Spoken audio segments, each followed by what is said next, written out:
Mga kapuso, kaugnay po ng dry run ngayong araw sa pagbabawal sa mga light truck sa EDSA Shaw sa mga piling oras.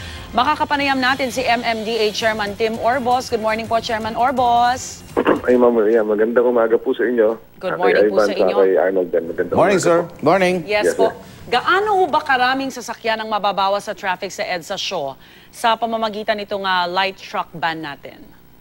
Kung maalala niyo po, last year, meron na ho tayong hiningi na yung delivery van sa gabi sa mga malls. Ganun pa man po, kahit na yung mga mall delivery sa gabi, meron pa rin titirang 3,000 kada araw po na one per way. Per day, per way po, no, north and south. Per day na dumadaan na light truck vans po. Ito po yung mga 4,500 kilograms and below. So, mabigat pa rin ho yung kanilang naidudulot na dagdag sa traffic ko po. So ang medyo pinagtutuunan natin dito yung mga mall, yung mga nagde-deliver sa mga mall, ano ho? Mas marami yung Ma'am, yun nila. pong mga nagde-deliver sa malls, hanggang ngayon po talagang gabi na ho sila nagde-deliver. So, papasalamat nga kami sa mga malls na ganun pa rin ho yung kanilang panukala. Pero ganun pa man po, kahit na meron ng ganun, meron pa rin ho natitirang 3,000. Opo, yes. So, madami pa rin. Kasi, ma'am, pagka binuksan mo yung pong mga, naintindihan po namin yung sa pagkain, yung mga sa agricultural products, makakakuha naman ho sila sa amin na exemptions. Pero po, padamihan ho nito, pag buksan mo yung kanilang vans, hindi naman ho puno. Kumbaga, ang hinihingi lang namin sa kanila, sa gabi na lang kayo, iiminsanan nyo na lang yung delivery nyo. Kaysa yung dinadal nyo napaka-konti, laki yun na spasyo na ino-occupy niya sa daan. So, yun po yung aming panukala. 6 to 10 a.m. every day, Mondays to pati ho Saturdays, no? Southbound, tapos 5 to 10 p.m. Northbound sa EDSA. Tapos po on the same time, buong stretch po ng Shaw Boulevard. Pero sa C5 pwede ho sila, no? Yun ho yung option pwede nila. po. It's a designated track lane naman po. Yun naman po yung aming talagang dati pa ho yun. Ba't daw ho hindi po kasama ang yung malalaking mga truck po, Chairman? Ay, ma'am, talagang bawal na po sila. Sa EDSA po talaga, there is a total truck ban. So, ang gusto nga ho namin sana, just like in other countries, ma-develop na ho natin na yung delivery sa gabi na.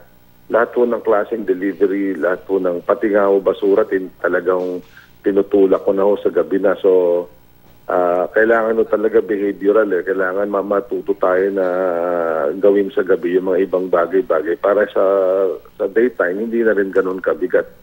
Sa ibang bansa, pati delivery ng mga fuel, ganun po, sa pier, ganun po gabi. So, sana magamit natin dahil sayang po yung natin, yung road space natin sa gabi. Matapos pong gawin ito sa EDSA Shaw, sa ibang intersection po ba natin, pinag-aaralan na rin na ipagbawal po itong mga light trucks? Siguro, ma'am, dito muna sa dalawang lugar na to. Para lang ho yung kung mapapansin niyo naman sa lugar na ito po yung dalawang kumbaga cross po ito Yung pong paikot, pabayaan muna ho natin para meron pa rin alternatibo sila madaanan. May date na ho ba tayo ng full implementation nito, Chairman? Ma'am, sa Lunes po. Sa Lunes po tayo magsisimula. Yes, ma'am. Ngayon po ay dry run. Magkano ho ang magiging multa pag may mga lumabag? 2,000 po. 2,000. Mabigat-bigat rin. May karagdagan tanong lang po si Igan, Chairman. Yes, ma'am. Chairman, yung projection nyo, no? Yes, so, ilan po yung mababawas sa mga, between 6 to 10, bawal sila. Tapos, from 5 to, yung rush hour, mga ilan yun? Ako, sir, I would say mga close to 10%. Kasi dumadaan po tayo dyan. Opo. Meron tayong mga 6,000, almost 7,000 cars vehicles per lane per hour. Okay. So kung niyo po yan, i-compute niyo, mga close to wala naman hong 10%.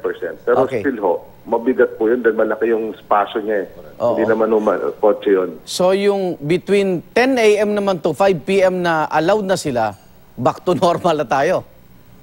Opo. Yun naman natapos na yung tinatawag kasi yung mga dagsa naman ng private, nasa mga opisina na yon. Sana po. Ganun naman sana yung natin. Oo nga. at least sa bawasan. Okay, maraming salamat po. Ay, sir, salamat po. Thank Ingat you, po Chairman. at good luck ha. God bless. MMDA Chairman Tim Orbos.